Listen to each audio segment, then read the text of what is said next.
konseling persiapan menjadi orang tua. Yang pertama adalah mempersiapkan alat, yaitu ada alat tulis, buku, kemudian ada lembar balik atau leaflet. Selanjutnya adalah mempersilahkan masuk Mbak Mirna dan suaminya ke dalam ruangan. Silakan duduk. Ya, ini benar dengan Mbak Mirna ya. Nah, kemarin sudah janjian ya sama saya. Ini nanti tujuannya saya akan memberikan konseling mengenai persiapan menjadi orang tua. Nah, nanti prosedurnya saya akan menjelaskan menggunakan leaflet dan saya akan memperjelaskan dari awal sampai akhir. Nanti kalau ada yang bingung silahkan ditanyakan ya. Selanjutnya adalah Mbak Salma sudah siap? Sudah. Kalau sudah siap, saya tutup pintunya terlebih dahulu untuk menjaga privasi dan cuci tangan 6 langkah menggunakan sabun dan air mengalir.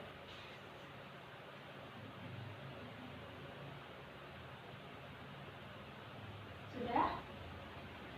Nah, ini Mbak namanya Mbak Mbak Mirna, kemudian umurnya di sini tertulis di atas tadi 21 tahun, masnya 22, kemudian agamanya Islam ya, suku bangsanya Jawa asli ya ini, kemudian golongan darahnya O, ya, pendidikannya SMA, terus ini SMA, pekerjaannya saya IRT ini karyawan. Oh ya, karyawan. Ini menikah sudah berapa lama? 2 bulan. Ini alamatnya dekat sini ya, cuman ya kemarin sudah janjian itu. Terus nama teleponnya sama ya, sama. Nah, apakah sebelumnya Mbak sama Mas sudah pernah mendapatkan KIE untuk persiapan orang tua? Belum ya. Nah, di sini bisa diperhatikan, saya akan menjelaskan dari leaflet.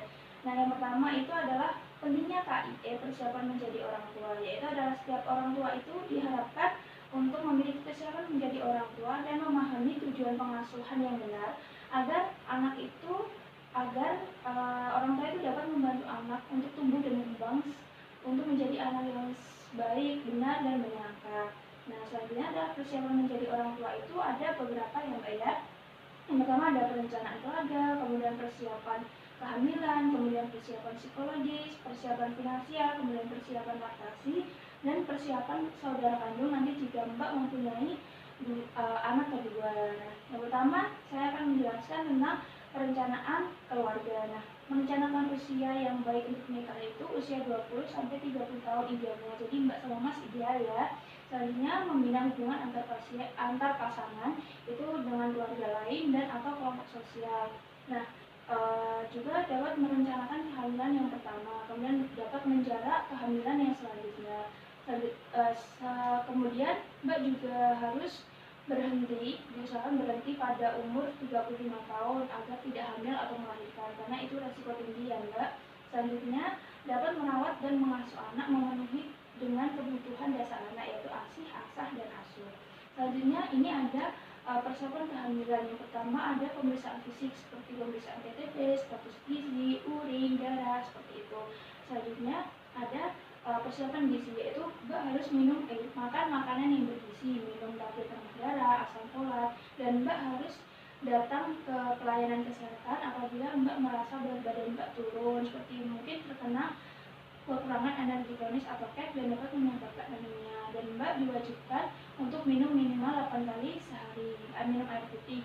Kemudian jangan minum kopi atau teh bersamaan dengan makan, karena itu akan menyusahkan gitu ya Mbak untuk penyerapan. Selanjutnya Mbak hindari untuk makan berlebihan seperti lemak, gula, seperti itu ya Mbak. Selanjutnya adalah imunisasi tetanus, itu harus dilakukan 5 kali ya Mbak ya. Selanjutnya kesehatan organ reproduksi, nah itu harus tahu bagaimana cara membersihkannya dari depan ke belakang ya Mbak ya dengan air bersih. Kemudian kesehatan mental, Mas Sigit juga harus berperan kepada Mbak Mirna, karena ibu hamil yang stres itu dapat mempengaruhi kelahiran anak yang juga stres dan cemas. Nah, jadi agar pikirannya tenang dan proses kehamilan dan persalinannya itu bisa lancar ya Mas ya, Mbak ya.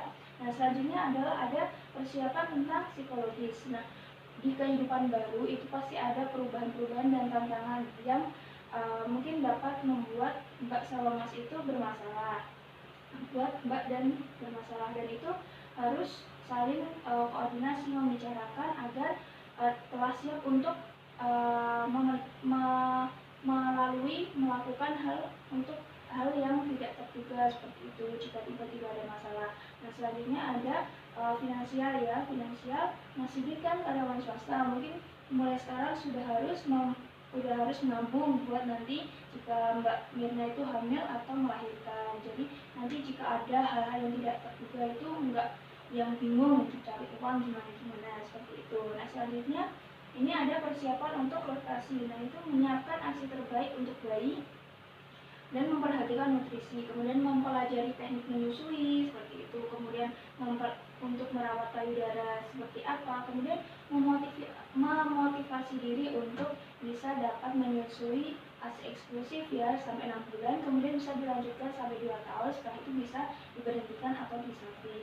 Nah sampai sini selanjutnya lupa satu lagi ya Mbak, itu ada namanya sibling rivalry. Nah itu adalah mengatasi kecemburuan antara anak pertama dan anak kedua. Nah itu nanti jika Mbak punya anak kedua itu, anak yang pertama harus diajarkan, harus dikasih tahu bahwa di dalam perut ibu itu ada bayi, ada adik, bisa untuk mengelus-ngelus perut ibu. Nah selanjutnya diberitahu sejak awal kehamilan itu bahwa ibu ini hamil, nanti kamu bakal punya adik seperti itu. Terus membantu persiapan kelahiran seperti dapat membeli baju, diajak membeli baju. Selanjutnya untuk dapat menyesuaikan perubahan, jadi anak dikasih tahu seperti itu. Terus mengenalkan anak pertama pada profil bayi, mungkin memanggil dengan adik bayi atau apa seperti itu ya Bu ya.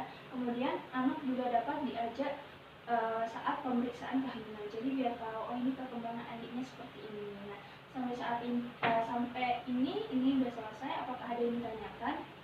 Buat Mbak sama Mas udah paham ya? Nah kalau gitu saya bertanya, untuk persiapan kehamilan sendiri tadi ada apa aja yang harus diperiksa? Fisik sama nutrisi ya. Nah, berarti ini udah paham ya, udah benar jawabannya. Jadi semoga nanti Mbak sama Mas bisa menjadi orang tua yang baik setelah mendapatkan konseling persiapan menjadi orang tua ini. Nah ini udah selesai Mbak sama Mas. Iya. Nah, terima kasih sudah berkunjung. Selanjutnya adalah melakukan cuci tangan dengan menggunakan sabun di bawah air mengalir. Mencuci tangan 6 langkah.